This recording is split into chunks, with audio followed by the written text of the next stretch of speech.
bakit po yung ano yung simbahang Katolika pumapasok po sa politika? Yung kumbaga lagi sila nakikialam pagdating sa usaping politika. Kasi po kuya yung ay nga po yung sinabi sa akin ng pastor dati na, Pastor. kung ang Katoliko daw po ay bahay ng Diyos, bakit daw ang mga pare at madre nagpapagamit daw sa mga politiko at sila pa yung unang sumisiya sa gobyerno. Kasi nung 2022 po, nung election sa Pilipinas, talagang makikita mo po yung mga yung nangyari na may mga pare na especially si Socrates Villegas na talagang bumabato din kay ito yung nanalong presidente. Kung bakit Yes po. ang Katoliko ay nakikialam sa politika. Opo.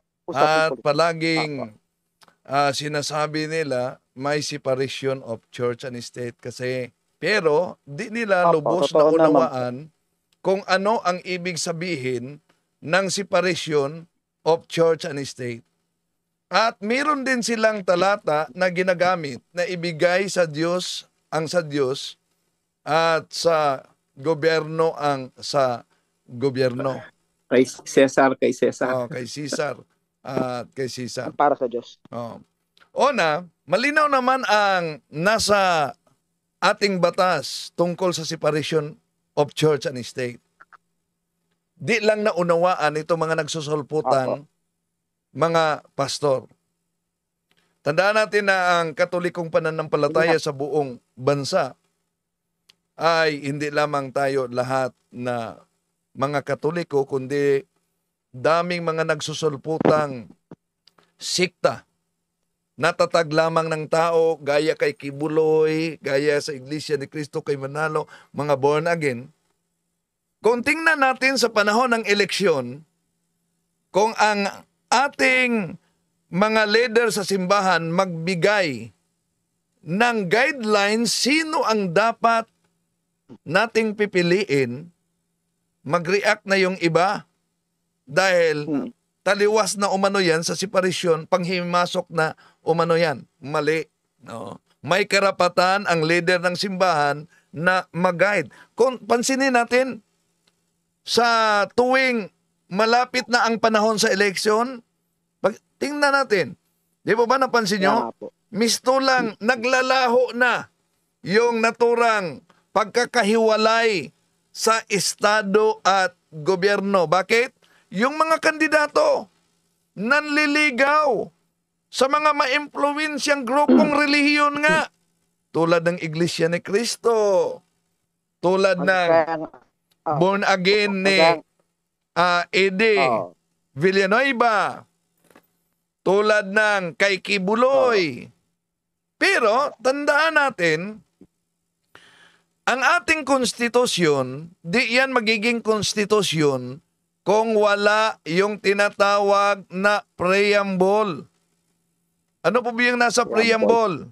We the Filipino people imploring the aid of the Almighty God. Di po ba? So ibig sabihin na dapat sana ang mamuno sa ating bansa ay hindi lang may alam sa pamumuno, kundi namumuhay na moral ni mudat kod nun habit. So, tingnan natin, ano po ba yung nakasulat sa tinatawag na separation of church and state na sinasabi nila na dapat hindi kayo papasok sa mga talakayang politika.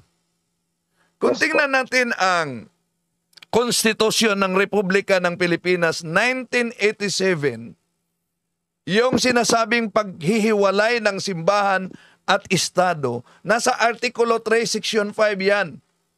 Ang tinutukoy sa Artikulo 3, Section 5 na hindi dapat magbalangkas ng batas para magtatag ng relihiyon o magbabawal sa malayang pagsasagamit ng relihiyon. Dapat umano ipahintulot magpakailanman ang malayang pagsasagamit at pagtatamasa ng pagpahayag ng relihiyon. Nasa Artikulo 3, Section 5 yan. At ang pagsamba ng walang pagtatanggi o pamimili. Ang hindi dapat kailanman ang pagsusulit pangrelihiyon sa pagsasagamit ng mga karapatang sibil o politika.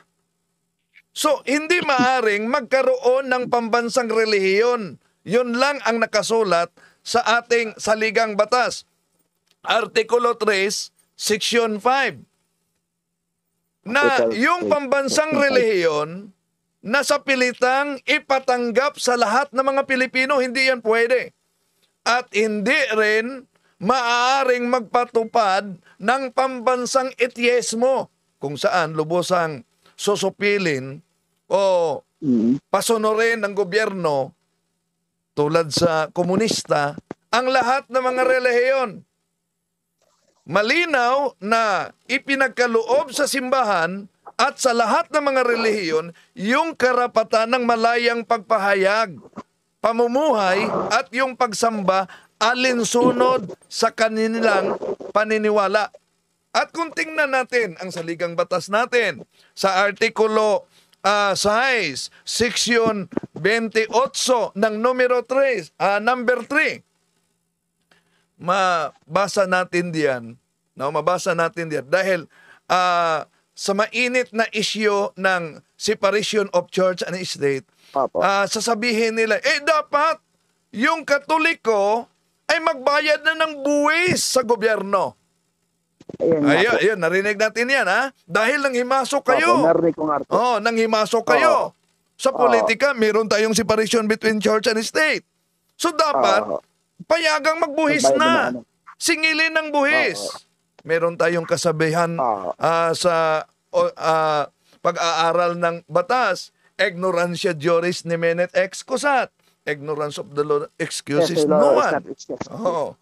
Dahil kung tingnan natin yung Artikulo 6, Section 28, numero 3, nakasulat kasi dyan, dapat malebre sa pagbabayad ng buwis ang mga institusyong pangrelihiyon, yung mga simbahan, yung mga rektorya, yung mga kumbinto, no? Yung mga moske, di pang negosyo ng mga sementeryo, at lahat ng mga lupain, mga gusali na sa kanyang ginagamit sa relihiyon o pang-edukasyon. So, maraming mga anti-Catholic ang nagsasabi na di patas ang batas na ito sa pagtrato sa simbahan. Kaya dapat singilin ang simbahan ng buwis. Di talaga nila naunawaan ang separation between church and state at yung hindi pagbuwis ng simbahan. Bakit? Kung halimbawa, singilin na sila na magbayad ng buwis at kung ang simbahan ay di magbayad ng buwis, hindi, maaari na siyang supilin. Maaari na siyang parusahan. Maaari na siyang kontrolin ng gobyerno. Kapag yun ang mangyari, abay, anong estado? Nang himasok na ang estado sa simbahan. At ito ay bawal sa nakasulat sa saligang batas sa Artikulo 3, Section 5. Kung buwisan ang simbahan, ibig sabihin, may karapatan na ang simbahan na makinabang sa pira ng bansa. Magiging tungkulin na ng bansa, ng estado, na gastuhan ang mga pangangailangan ng simbahan. Kapag mangyari yun, abay, tahasang labag na yon sa itinakda ng Artikulo 3, Section 5 ng ating saligang batas. Kaya, isip-isip naman pag may time itong mga kapatid natin. At di lang yan. No? Kung tingnan natin ang current constitution natin sa definition ng separation of church and state, merong tatlong terms lang na ginagamit diyan. Dahil ito kasi kadalasan marinig natin kahit na sa mga born again. Nang himasok kayo, labag yan sa separation between church and state.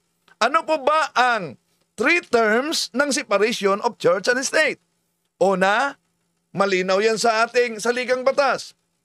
There shall be no official state religion. Pangalawa, the state shall not pass laws for or against any religion. Pangatlo, no public funds shall be allocated for the benefit of any religious groups.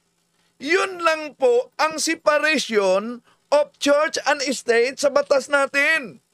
Wala pong sinasabi na bawal makialam ang simbahan kaugnay sa mga social issues sa ating gobyerno.